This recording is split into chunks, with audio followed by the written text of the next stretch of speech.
작은 회사를 창업한 뒤 매각하여 수십억을 번 저자. 자신이 가난한 집에서부터 바꾼 가치관을 소개합니다. 부의, 인도, 서행차선, 추월차선이 있고 이는 각각 목표의식, 책임감, 통제력을 상징합니다. 추월차선에 적합한 직업 유망 분야들을 소개하는데 욕구, 진입, 통제, 규모, 시간의 5계명으로 심판합니다.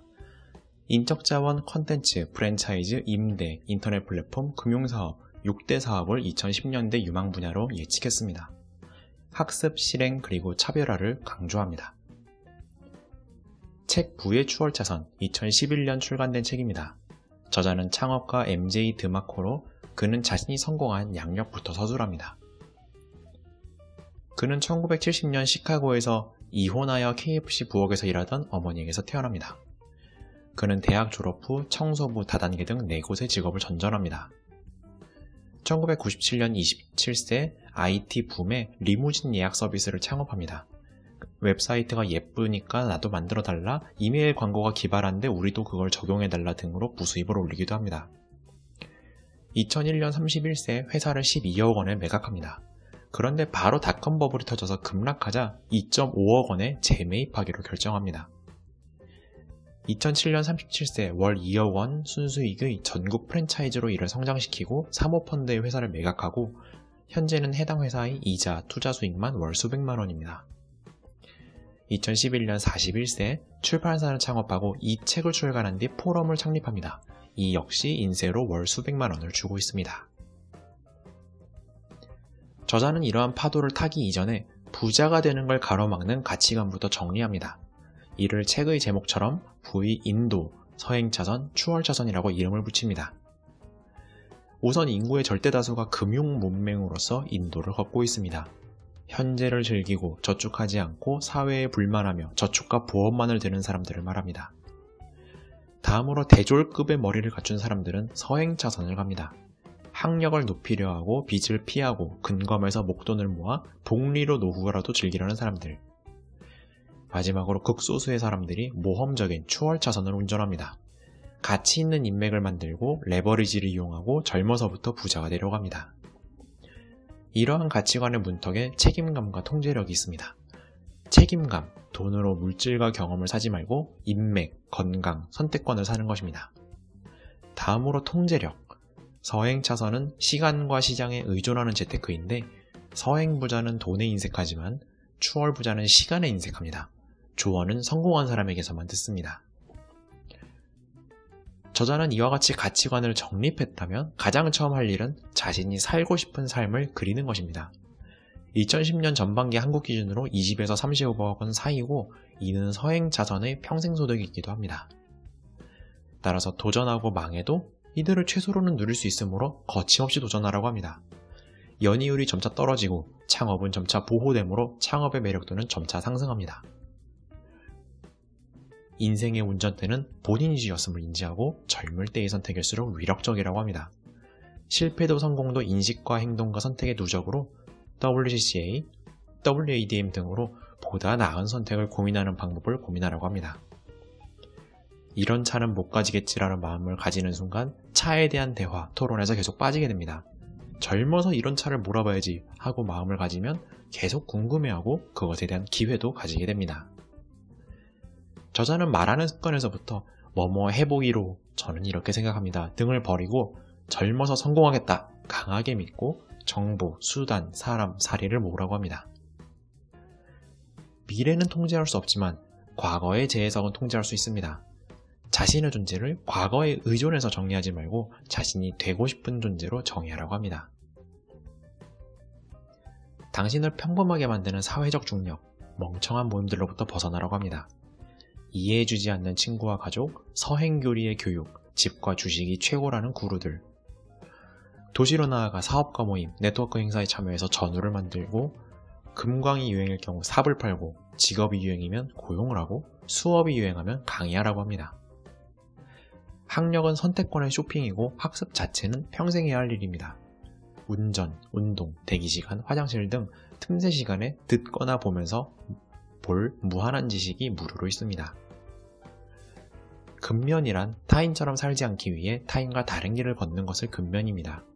친구들이 결혼할 때 원룸과 차에서 눈을 붙이며 햄버거만 먹더라도 돈이 벌어지는 시스템을 구축하는 것.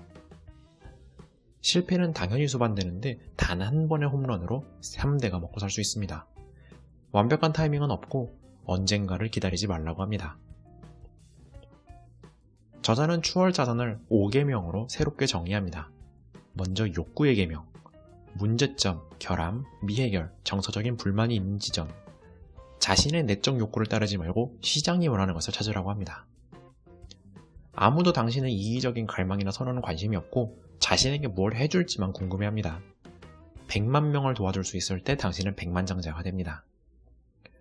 다음은 진입의 계명, 장벽이 낮으면 탁월함을 요구하는 치열함에 이득, 통제력은 낮은 도살장입니다. 본인이 통제력을 가지는 창업은 일회성 행사가 아니라 값을 치르는 일련의 과정입니다.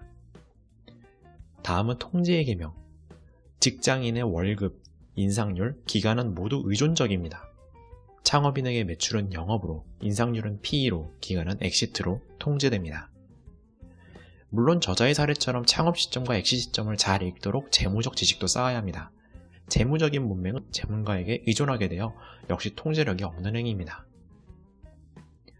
다음은 규모의 경제, 영향력의 법칙, 순이익은 판매 개수와 단위이익의 고입입니다. 둘 중 하나는 큰 곳으로 가야 합니다. 고객이 수억 명이 될 수 있는지, 가격 통제력이 나에게 있는지, 자산 가치는 올라가는지. 다음은 시간의 계명, 직업인과 달리 내가 시간을 투입하지 않아도 시스템이 돈을 벌 수 있어야 합니다. 직업은 시간으로 고용이 되기 때문에 자신에 대한 투자가 근본적으로 불가능합니다. 개인회사, 소규모 회사, 유한책임회사, 주식회사, 단계별의 특징을 알고 성장 전략과 출구 전략을 늘 염두에 두라고 합니다. 저자는 추월자산 자수성가의 80%가 작은 회사를 폭발적으로 성장시키고 엑시트한 것임을 다시 강조합니다. 젊어서 감가상각되는 자산이 아니라 수익을 내는 자산을 모으라고 강조합니다. 다음으로 저자는 5계명을 따르는 2011년 기준 창업 유망 분야를 선정합니다. 반대로 다단계 사업은 욕구, 진입, 통제의 계명을 어겨서 탈락입니다. 먼저 인적 자원 사업, 관리와 운영하기가 가장 비싸고 변덕스럽지만 위임시킨 뒤 자신의 시간을 확보할 수 있는 사업입니다. 다음은 콘텐츠 사업, 한번 만들어두면 내가 일을 하지 않아도 계속 인세를 제공합니다. 프랜차이즈 사업, 동일한 시스템을 규모는 확보시켜서 부를 법니다. 제조가 절반, 유통이 절반입니다. 다음은 임대 플랫폼 사업, 오프라인과 온라인에서 고객을 유입하면서 광고를 유치하여 돈을 버는 사업입니다.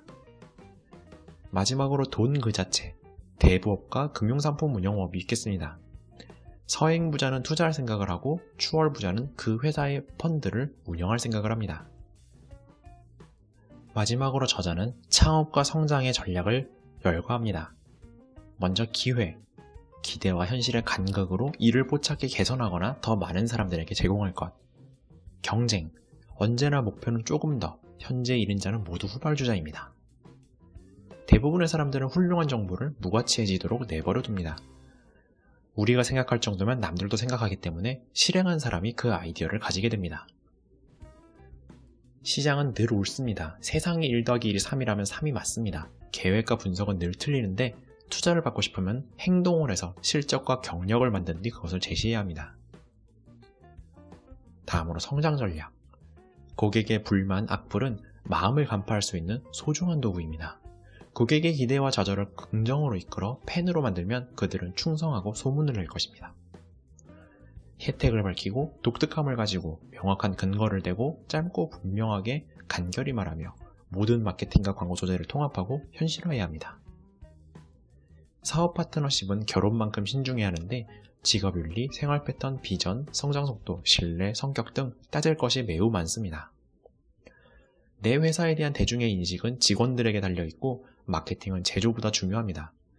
잘난 마케팅은 못난 상품을 팔지만 못난 마케팅은 잘난 상품도 못 팝니다. 경쟁사를 베끼거나 추격하는 것은 잊고 본인의 사업에만 집중해야 합니다. 경쟁사의 약점이나 고객에 대한 불만은 본인 사업의 차별화에 활용할 수 있는 좋은 힌트가 됩니다. 이렇게 책력을 마치겠습니다. 감사합니다.